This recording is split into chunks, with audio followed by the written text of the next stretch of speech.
I think some of the best gaming experiences I've ever had is playing co-op shooters with mates. 100%. Basically because it creates that emotional fortitude in your relationship. You are brothers or sisters in arms forever when you play a game like that all night. Yeah, I can easily recount all of the times when I was in university playing co-op shooters with mates. It really got me into gaming more as a career too. Like learning about Twitch, YouTube gaming content, that was all from co-op shooters. A slightly more mature version of mine, which is that I was training myself to quiet laugh so that I didn't wake up my parents when I was playing games for far too long. Yeah. Well, to be fair, my bedtime to this day is still set 9:35 p.m. and that's when I would log off of Battlefield with my mates. That would be our timer and be like, oh, time's up, boys, see you later. Yeah. So yeah. We've been giving this quite a bit of thought. So for everyone watching the video, we have put together a list of some of our favourite co-op shooters, all the best experiences that we feel like you can have on Xbox right now. Some of these are our favourites. Some of these are ones that we think are the best experience that you could have. But if you guys have got a favourite, then let us know in the comments below. But yeah, hope you enjoyed the video. Tell us about your memories. Okay, so first up, sometimes the most obvious answer is also the correct one. And yes, we are an Xbox channel. And of course, lots of people are going to go, well, obviously.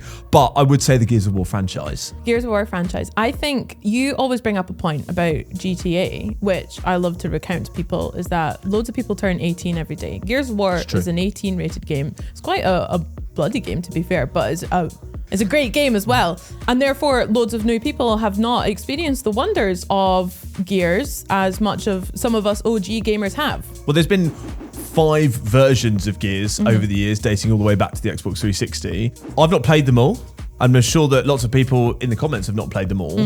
What I would say is that one of my favourite experiences is one that we've had together, which I think is a really slept on DLC. Now, the latest Gears version is Gears 5. You can play that in Game Pass. But what you can play is the Hivebusters DLC. Yes. Do you remember playing that? Yeah, it was so much fun. It was actually like such an ingrained memory because we actually played that during 2020 when a lot of our experience, I guess, our social, for me anyway, was based around playing co-op games together. So yeah, I really enjoyed it. I loved that it felt like slightly freer from the rest of the Gears of War franchise, which has got loads of tried and tested characters and environments and things like that people are used to. But Hivebusters felt like it could sort of like, I don't know, just it had a platform to express itself, and I think it really shows. It's just, so if no one's played it, so watching the video, definitely check it out. It's like an unbelievable cinematic experience. And if not, just play the rest of the franchise because cover shooters are class and Gears of War is an iconic franchise.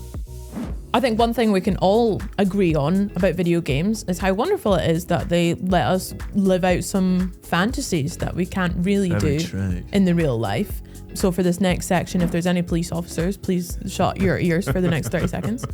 There's Payday 3, which there's no bonding experience quite like robbing a bank together. Yeah, I think I didn't play the original Payday, but I played Payday 2. And then, of course, I have Payday 3 that went into Game Pass. And yeah, I've never robbed a bank before in my entire life, in the real world, that is. But being able to do that with a couple of mates. He's blinking right now. You can't tell if you're listening, but he's winking right now. He's lying. Yeah, class. I think that there's like, with Payday 3, if you haven't played it, it just adds instant stress and tension, a little bit like a more violent Overcooked, because you're all trying to like work together, you know, to do one common goal, which is rob a load of cash out of a bank or anything else that you might do. You really learn about someone and their true nature, I guess, when you rob a bank together, whether they're gonna, you know, play whatever part they've got or if they're gonna go all Joker in the Dark Knight on you, which is what Payday 3 reminds me of all the time. Yeah, exactly. And if you haven't played it, it's basically, it's sort of a heist setup. You've got lots of different loadouts and gadgets and guns and stuff that you can get that you level up by progressing through the game. You've got different levels that you can go and play. And basically, it's serious but quite hilarious at the same time. The game came to Game Pass day 1 last year as well, which is pretty cool. Yeah, plus there's a few more DLCs that are scheduled for later this year. So get the crew back together, I guess. Next one, this one is a sequel also, but one that I believe Benny and I played, Henry and I played on stream quite a bit. I got into it quite a lot for reasons that can't been massively discussed publicly on a video, but it is Tom Clancy's The Division 2, which, basically it drops you into a sort of like, I want to say post-apocalyptic. I'm going to get this wrong. Someone in the comments will get this right, but basically a world where people are all fighting for resources and the world's a little bit mental, but it's set in Washington, DC, some sort of big political overhaul. But from what I remember about it, a great co-op experience of killing bad guys or killing other people for resources and weapons. Who doesn't like that, eh? I actually used to play the first version of this game quite a bit with my gaming gang back in the day. And so when the second one released, we were proper into it for a good couple of weeks. And with a lot of games similar to this, they're updating it quite regularly as well. There's a bunch of different customizable agents to kind of suit different playstyles. Your sort of usual heavy tank support and like ranger scout plus a DPS sort of vibe. So whatever your playstyle in co-op shooters, Division 2's got something there. Yeah, what I've always quite liked about it is obviously it feels a bit like a cover shooter, but it doesn't have, it's not overwhelmingly like that. You know, with the cover shooter, sometimes you go into a room, like we were talking about Gears earlier, you go into a room in Gears and you go, oh, here's a series of small walls that I'm going to go and hide behind. The Division has got some of that, but it's not totally tied to it, and I quite like that. It sort of felt a bit more expansive. I really enjoy the setting as well. Like you said, it's set in Washington, DC, but it looks gorgeous, even though it's post-apocalyptic, I guess. Yeah, so there's just a bunch of different ways that you can play through the game and attack those nasty people for your resources as well and take back it. My resources. Yeah, so if you haven't given Division 2 a go, then absolutely go and do that. This next one I've played a bunch and I'm very much a fan of.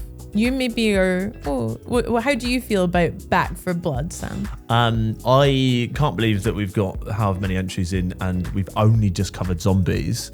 And I think what you're referring to is the fact that I'm a big scaredy cat. I'm not when it comes to Back 4 Blood, because I really enjoyed Left 4 Dead. Obviously it's quite heavily inspired by that.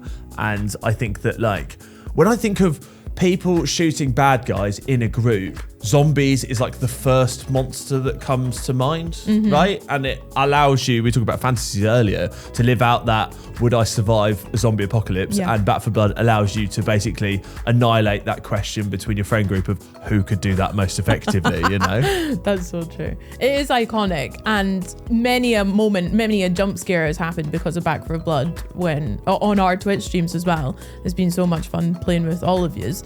One thing that I always think of with Back 4 Blood, and it reminds me of it, is, do you remember that snail meme that was going around? Like, would you take $10 million if a snail chased you for the rest of your life? So.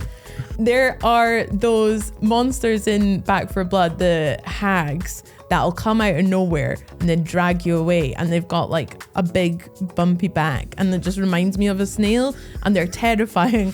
And that's the snail in Back 4 Blood for me.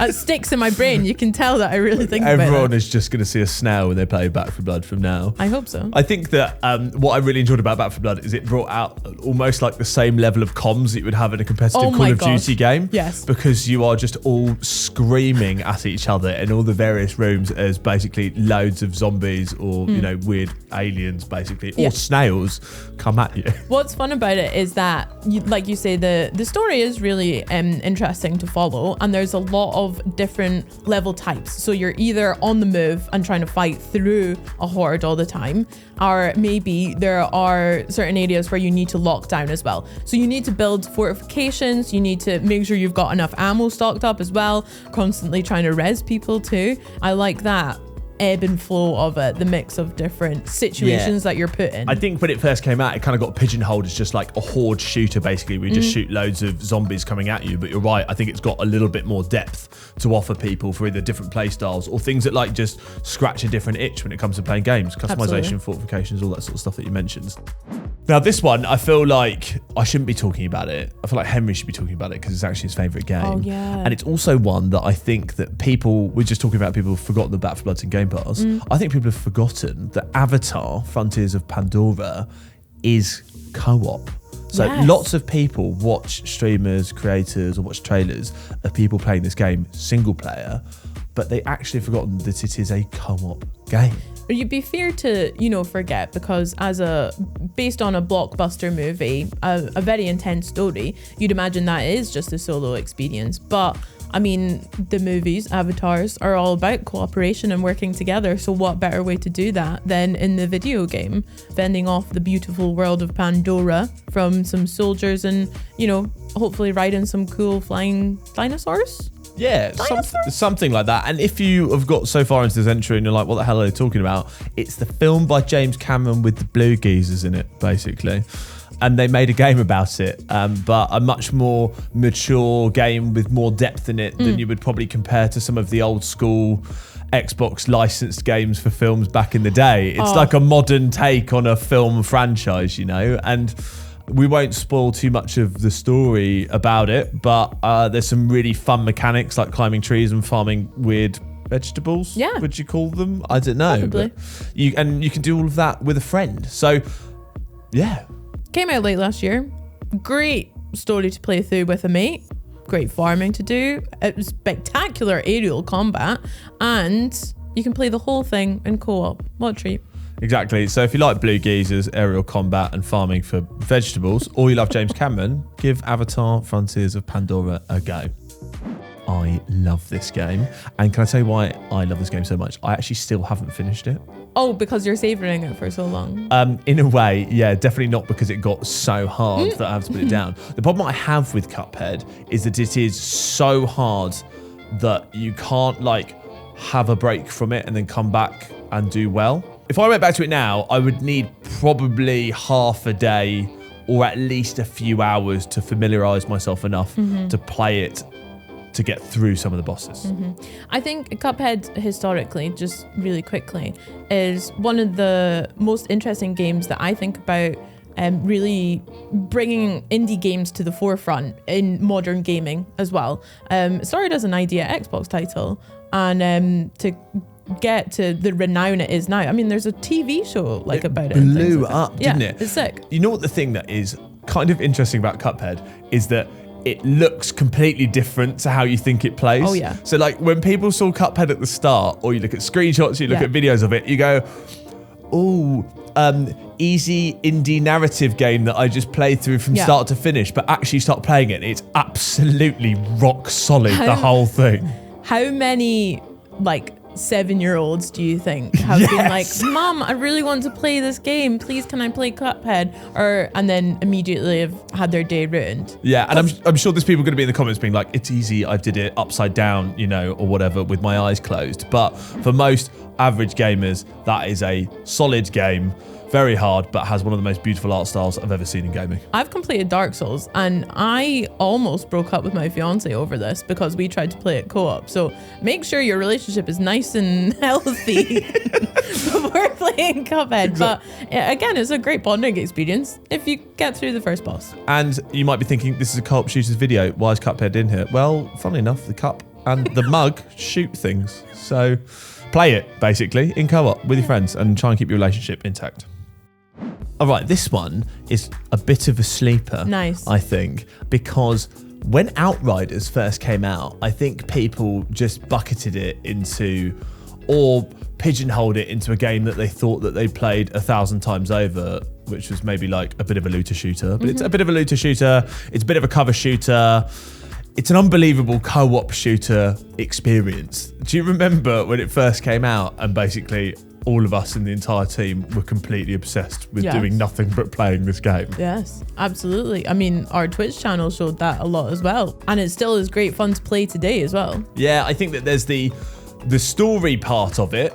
It's got, really interesting story or whatever. Feels quite mainstreamy, bit Starship Troopery in a way. It's really easy to get to grips with the story of it. But I think that the gameplay loop of it, the customizable nature of all the gear that you get, the mob diversity that you fight, the different levels, and finally, actually the increasing difficulty of it. Oh yeah. this is the sort of game that you have a play session with your mates and you either fall out or you come up with like the funniest jokes you've ever had in your entire life. I believe it launched day one into Game Pass as well. Yeah, it's not in Game Pass anymore, but you can still get it for relatively cheap on the Xbox store for a co-op shooter game. And there's a really great DLC called World Slayer that just like adds on to your end game experience. They've got this cool location that you go to and you basically just run through like RNG trials in rooms that really build on it. It's great fun. Yeah, so much fun. You can play it, I believe, in up to 3-player co-op as well. So yeah, very good. So Deep Rock Galactic also reminds me of a very pinnacle moment in my gaming co-op experience, I guess, as it released in 2020. And so I played it a wee bit with Henry on the team too. And you play as dwarfs. You get to choose your dwarfs. Sleepy, grumpy, angry. What one would you be? Can you tell I've never played it?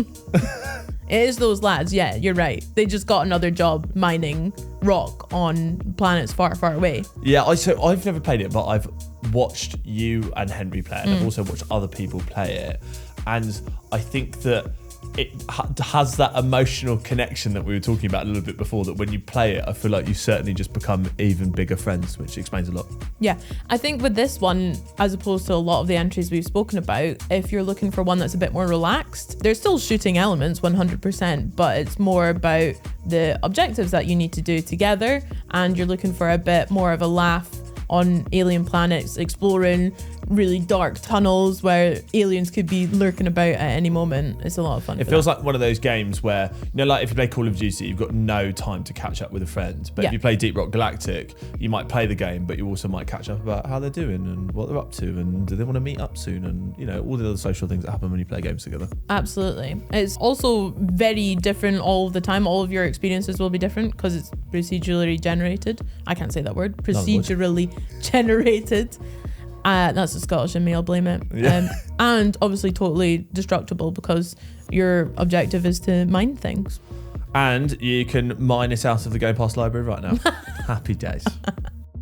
Next one. Lots of people will know about this because it is one of the most famous looter shooter franchises ever. Also very well known for being super quirky. Quirky and cooperative all of the time. We've got the Borderlands franchise. Yes, that cel-shaded masterpiece that has got like a bazillion guns, I think, not to over-exaggerate. Right? Yeah, I think that is actually correct, to be honest. So we've got 3 main entries into the like mainline series, and then we've also got Tiny Tina's Wonderlands, which came out quite recently. Oh, that's the one that's like a D&D vibe. Yeah. So you are rolling a dice basically as you go through it, and you might roll a big fat 20 or something. Yeah, exactly. Fat 20, that's what they call it. Fat nat 20. The nice thing about Borderlands is that you don't have to argue about loot with your friends that you might do in other games, because like you say, scientifically there are a bazillion guns, and also the story's pretty good fun to play through. Yeah, less arguments, more shooting, more looting. And I think what Borderlands has done over the years is develop a load of super iconic characters that people have known to love. You've got a robot shaped like a hero's box. Yeah. And a guy so handsome that Charleyy actually named her cat after Handsome Jack. He is a handsome cat though. Exactly. And a handsome Jack. So if you want to get into a franchise like that, like Borderlands, and have fun with your friends, then absolutely go and do it, because you can play it on the Xbox Series X or S or Xbox One, actually. Just get an Xbox. I mean, I think it first came out in 360 era too, which is going back. But I mean, nowadays, you're right, you can play it on the Series X, S, couch co-op, split screen if you want, or online as well for your friends in New Zealand. A franchise becoming so old that its lower back is hurting. Last but not least, we have Remnant, and recently released Remnant 2. Now, as the Souls fan on the team, this one... Should we use this opportunity to say that you've completed Dark Souls? I think I already mentioned it, to be honest. I've completed Dark Souls. So,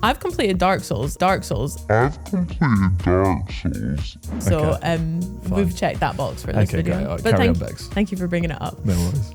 Remnant 1 and 2 are those interesting games that it almost sits in the grey area, because yes, it's a co-op shooter, but it also has Souls-like mechanics and unpunishing difficulty of bosses and energy that you lose and gain, etc., in order to level up your RPG skill trees or classes to unlock.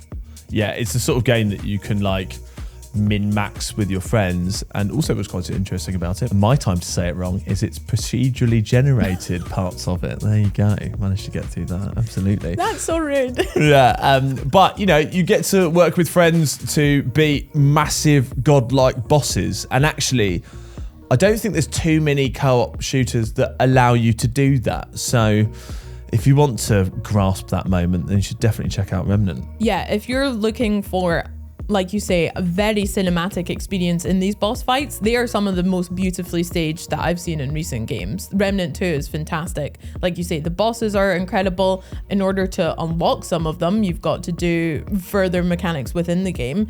And yeah, they all just look very theatrical, very dramatic, which is how I like my video games. Yeah, so if you want that sort of tense, challenging feel with a friend, then give it a go. And it's also available in Game Pass. Nice. Unfortunately, both for us and for you guys, that is the end of the video. Wow. But hopefully that is a great selection of some of our favourite co-op shooters.